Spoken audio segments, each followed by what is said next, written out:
sebuah kesepakatan antara dua belah pihak. Nah, perjanjian Hudaybiyah itu adalah salah satu perjanjian yang paling penting dalam sejarah Islam yang dilakukan antara Rasulullah dan kaum Quraisy.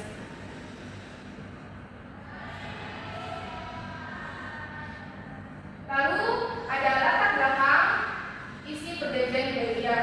Sejak Rasulullah menyebarkan agama Islam di kota Mekah, kaum Quraisy sangat menolak dan menentang adanya ajaran beliau. Mereka itu khawatir akan kehilangan kedudukan dan kekuasaannya di kota Mekah. Nah, karena itulah mereka melakukan berbagai bentuk penindasan terhadap kaum muslimin.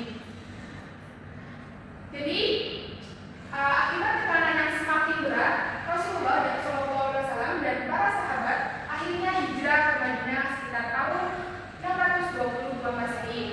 Namun, setelah berhijrah, permusuhan antara